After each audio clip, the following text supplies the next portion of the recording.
this leg of the journey is from Boulia to Alice, day 4, leaving Boulia, and we camp overnight in Tobermorey and end up in Alice for day 5. Spend a few days mucking around there.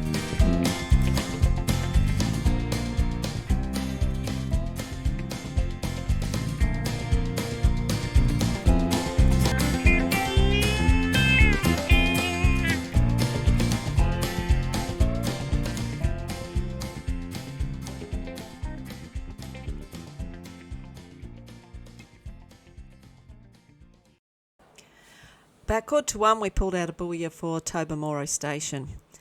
It takes only about 15 minutes to drive from Boulia to the Donahue Highway. For the next 60 k's or thereabouts, we were on bitumen before we hit the dirt.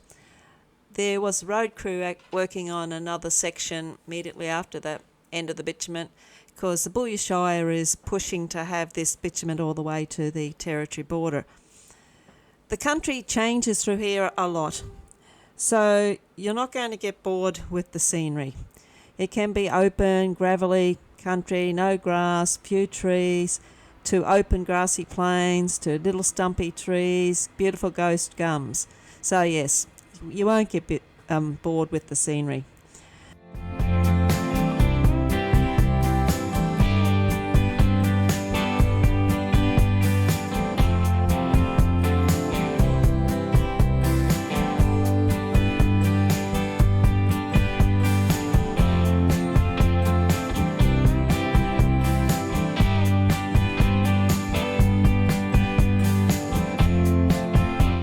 But you must check out the flood marker at the Georgina River at the Glen Ormiston turnoff.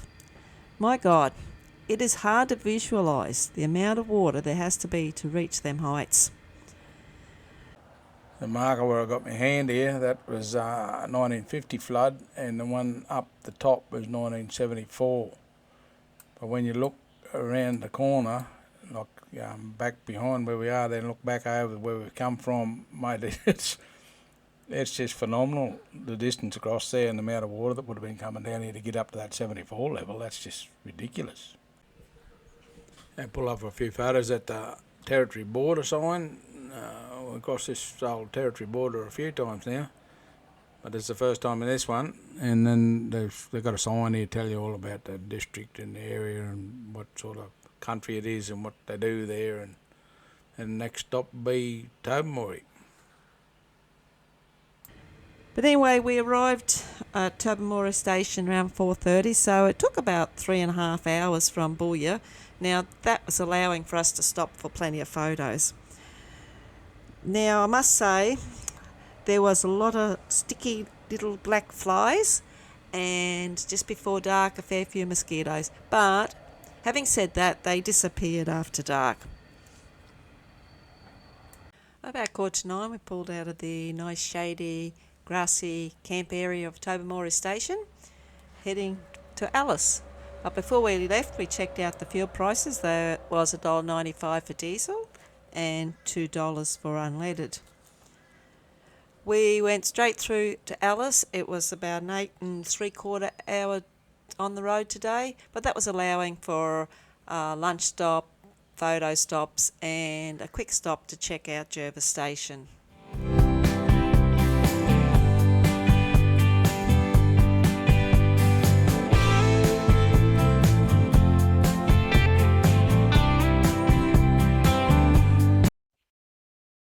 I've seen some of these ant nests in my time, but this one sort of takes the cake. A lot of little ants living in there doing a lot of work. You wouldn't really want them living in your house. Have a look at the size of it to the size of the van. It's a big anthill.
Well, we did a quick stop at Jervis Station to check it out. Jervis Station's on the banks of the Arthur River, and it's about 350 kilometres from Alice and 460 from Boulia. There is a little shop there and it sells fuel. The fuel prices was diesel $1.996 and unleaded $1.998, so you may as well say $2 a litre. The little shop was in a little tin shed and they sold things just like chips, lollies, soft drinks, etc. There was also a rocket shelter there. So back in the 1960s, Australia was involved in a major satellite launching program which took place across Central Australia from the Woomera rocket range.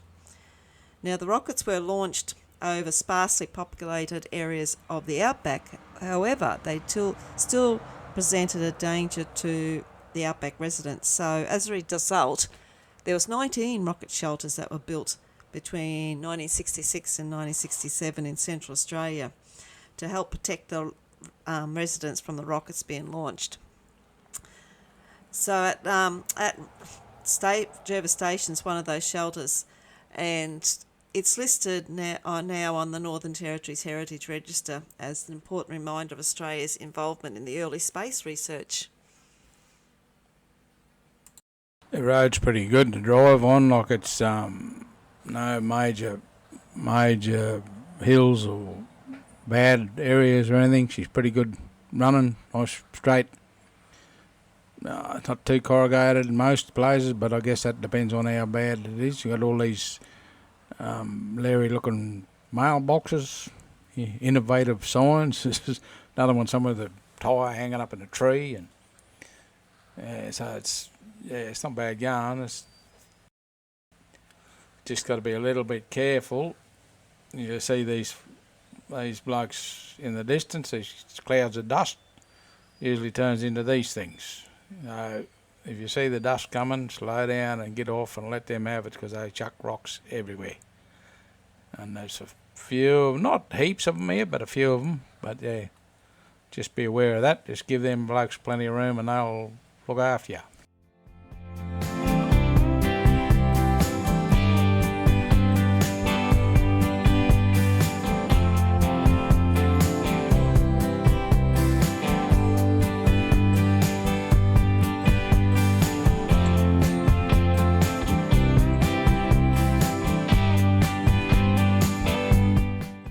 Jervis Station run into Alice about 350 k's out.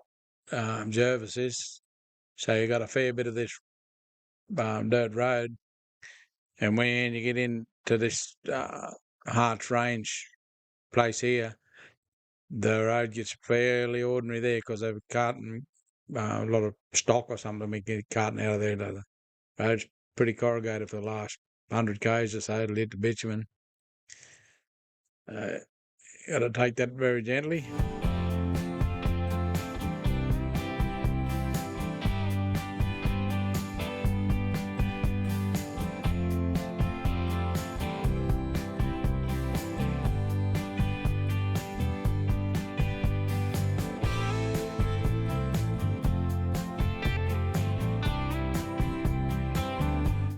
Then we got into Alice, booked into the Winter Sun Caravan Park, but wasn't really impressed with it, so we booked out of it, and the next morning went out to a heavy tree, one out on right out the southern edge of Alice.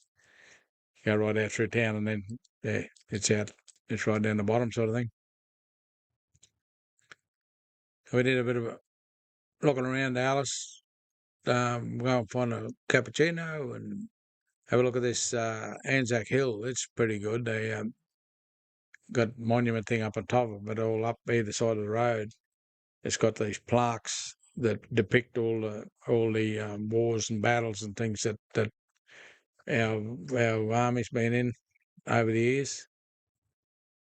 So it's pretty well done. Actually, it's got a 360-degree view of Alice. So you get right up on top and you can see the whole place is in a valley.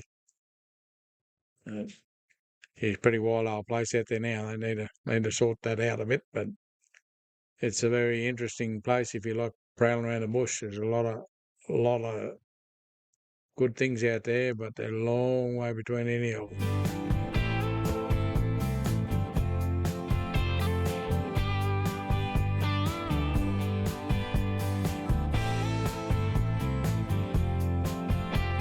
Well, today we visited the Road Transport and the Ghan museums.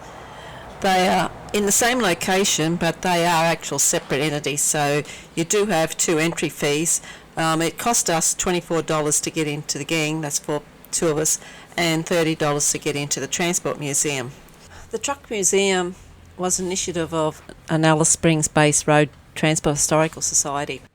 It was a complete community-based volunteer organisation, and they were dedicated to preserving Australia's unique road transport heritage. And the concept for the museum was born out of the concern that most trucks from yesteryear were just rusting away out there on rural properties and cattle stations.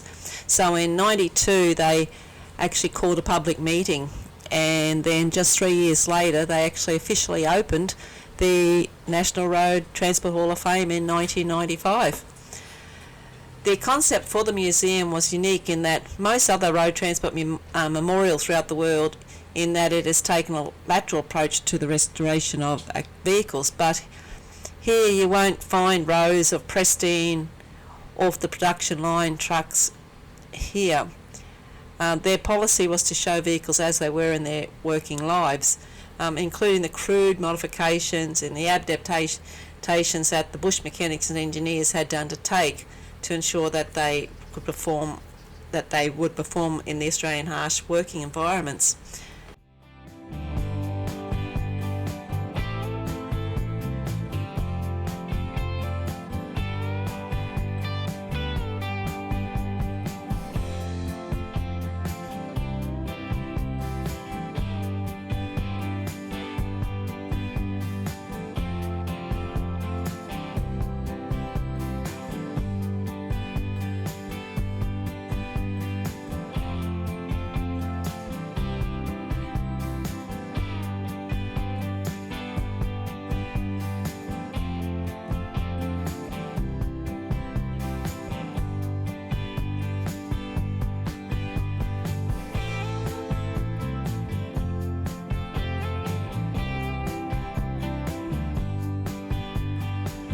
One of the exhibits here was the Kenworth Dealer Hall of Fame, or the Kenworth Dealer Museum, and it was a larger display space that's completely devoted to the history of the Australian designed and built Kenworth, and is fully funded and backed by the Kenworth Dealers network around Australia.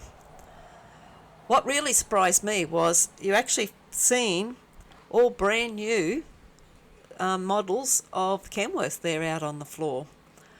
Also, all around the walls there were photos of Kenworth companies that own Kenworths. One of the photos we found there was actually of my brother-in-law and sister's truck, and the Brown and Hurley, Rockhampton Brown and Hurley, had a great big poster up on the wall of a great photo of all these Kenworths. And right there, front and centre of all those Kenworths, were again my sister and brother-in-law's Kenworth. So we had a personal connection to it, so it made it even more interesting.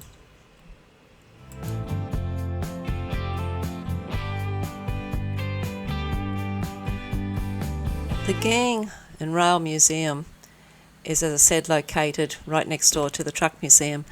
Incidentally, it's about 5 to 10 minute drive south of Alice Springs. It is a rather small, it is small in comparison to the transport side. There was a cafe in the McDonnell Railway Station building, which is where the actual museum is housed. And there is not a huge amount to see, but it is interesting, and there was a lot of work that I could see there for them for restoration jobs in the future.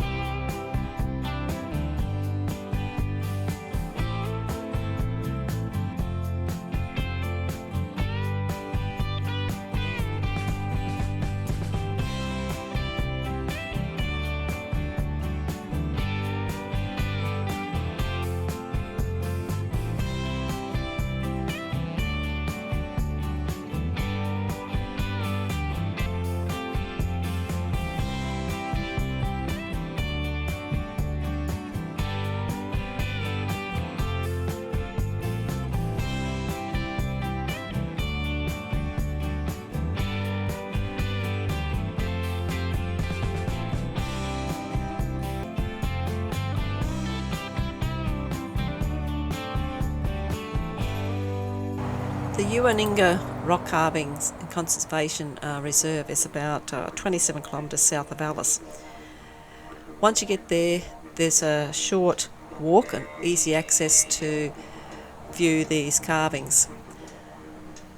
It is one of the highest concentrations of rock carvings in the Northern Territory, and it's not known exactly how old they are or what their meanings are. Apparently it's an Aboriginal culture. It is a men's site, so their women were not allowed here.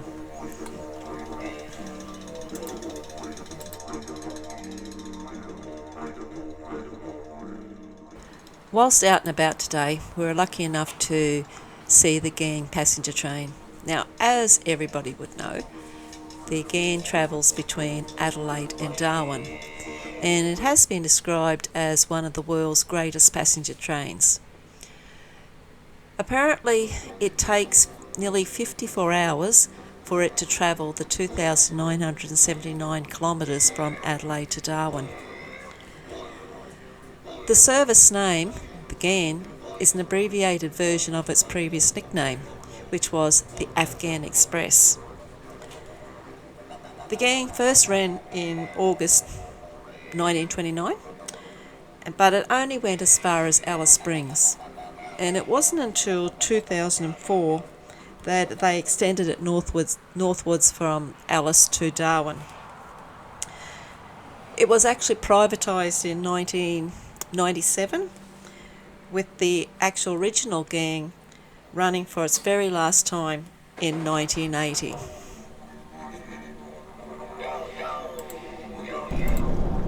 Righto, where are we going next? I don't know.